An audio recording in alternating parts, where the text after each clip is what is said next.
UAE की economy $501 billion की GDP के साथ पूरे मिडिल ईस्ट में 5th नंबर पे आती है और इसमें सबसे बड़ा हाथ शेख मोहम्मद बिन राशिद अल मखदूम का है, जो दुबई के किंग होने के साथ साथ पूरे यूएई के वाइस प्रेसिडेंट भी हैं। आज हम आपको दुबई के किंग शेख मोहम्मद बिन राशिद की लेविश लाइफस्टाइल और एक्सपेंसेस के बारे में बताएंगे। So let's begin. दोस्तों, दुबई के किंग के पास इतनी दौलत है कि अगर उसमें से एक छोटा सा हिस्सा निकाल के खर्च किया जाए तो हैरत अंगेज तौर पे उसमें से एक टेस्ला रोडस्टर, एक रोल्स रॉयस फैंटम, 2 लैम्बोर्गिनी इवेंटाडोर और एक पाम जुमेरा पे आलीशान बीच विला खरीदा जा सकता है। वेल्थी गोरिल्ला की एक रिसेंट रिपोर्ट के मुताबिक दुबई के किंग $14 बिलियन के मालिक हैं, जो पाकिस्तानी करेंसी में 31,000 करोड़ रुपए बनते हैं। अब जाहिर है, इतनी मोटी रकम अगर किसी के पास होगी तो उसके खर्चे भी उसी लेवल के होंगे। अगर किंग की कार कलेक्शन की बात की जाए तो इनके पास दुनिया की कई एक्सपेंसिव कार्स मौजूद हैं, जिनमें Rolls Royce Phantom, Rolls Royce ghost, Bugatti Veyron और न्यू डेविल 16 भी शामिल है।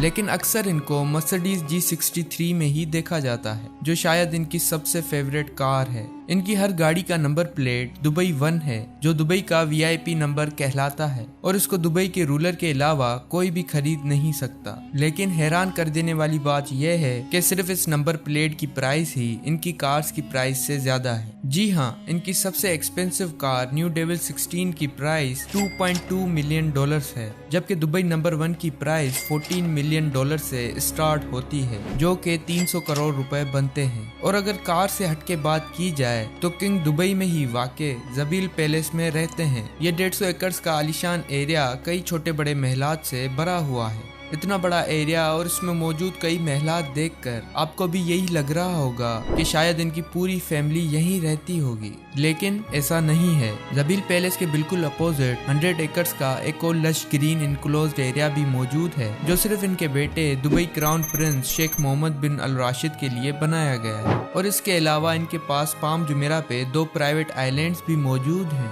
जिनमें से एक प्राइवेट आइलैंड जुमेरा बीच के करीब है, जिसमें 17 छोटे बीच विलास और एक शानदार पैलेस भी बना हुआ है, जबकि दूसरा आइलैंड पाम जुमेरा के करीब है, जिसमें प्राइवेट बीच, 2 पैलेसेस और हरे भरे खूबसूरत गार्डन्स देखे जा सकते हैं। अगर मन हो समंदर में सैर करने की तो दोनों आइलैंड्स पर प्राइवेट यार्ड्स मौजूद हैं। और इन यार्ड्स के अलावा दुबई रूलर के पास एक सुपर यार्ड भी है, जिसको ऑफिशियली दुबई यार्ड का नाम दिया गया है। $400 मिलियन या फिर 89,000 करोड़ में तैयार की जाने वाली ये अपने तर्ज की सबसे लग्जरियस यार्ड समझी जाती है। दुबई में इसको प्यार से फ्लोटिंग बुर्ज अल अरब भी कहा जाता है। 531 फीट लंबी और 8 फ्लोर्स ऊंची सुपर यार्ड में 50 शाहाना स्वीट्स, एक डिस्को, स्क्वाश कोर्ट और एक स्विमिंग पूल भी मौजूद है। शेख मोहम्मद बिन राशिद की दौलत का जाल सिर्फ दुबई तक ही मौजूद नहीं। दी गार्डियन की एक न्यूज रिपोर्ट के मुताबिक दुबई के रूलर के पास 40,000 एकड़ की प्रॉपर्टी का एक बहुत बड़ा एम्पायर लंदन और स्कॉटलैंड में भी मौजूद है। एग्जैक्टली ये तो पता नहीं लगाया जा सका कि इनकी कितनी प्रॉपर्टीज हैं, क्योंकि ज्यादातर प्रॉपर्टीज इन्होंने थर्ड पार्टीज के जरिए परचेज कर रखी हैं। लेकिन इनकी ब्रिटेन की प्रॉपर्टीज में 60,000 एकड़ पर फैला हुआ ये कंट्री हाउस भी शामिल है, जिसमें 58 बेडरूम्स, 3 हेलीपैड्स और 16 बेडरूम्स का एक हंटिंग लाउंज भी मौजूद है। इसके अलावा 2019 में इन्होंने इंग्लैंड के एक विलेज डेहलम में ये प्रॉपर्टी 45 मिलियन पाउंड्स में खरीदी थी। और इसको खरीदने का मकसद यहाँ घोड़ों का अस्तबल बनाना था, क्योंकि यहाँ से हॉर्स रेस का एक फेमस रेस ट्रैक सिर्फ चंद किलोमीटर ही दूर है।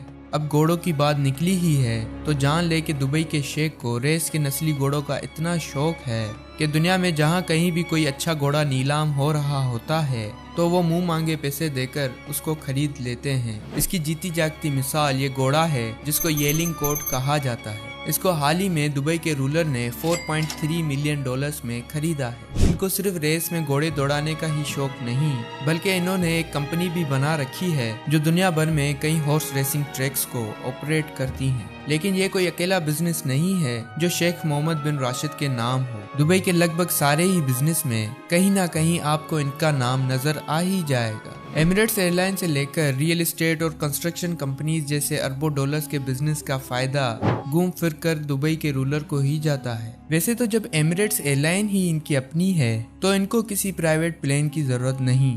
लेकिन उसके बावजूद भी शेख के पास 2 फुली कस्टमाइज्ड बोइंग 747 मौजूद हैं, जिनमें से सिर्फ एक जहाज की कीमत ही $418 मिलियन है, जो तकरीबन 9,000 करोड़ रुपीस बनते हैं।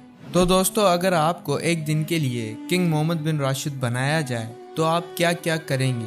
आपकी प्यारी राय हमें कमेंट सेक्शन में ज़रूर बताएं। हम फिर मिलते हैं नेक्स्ट किसी और एक्सपेंसिव वीडियो में। तब तक के लिए अल्लाह हाफ़िज़।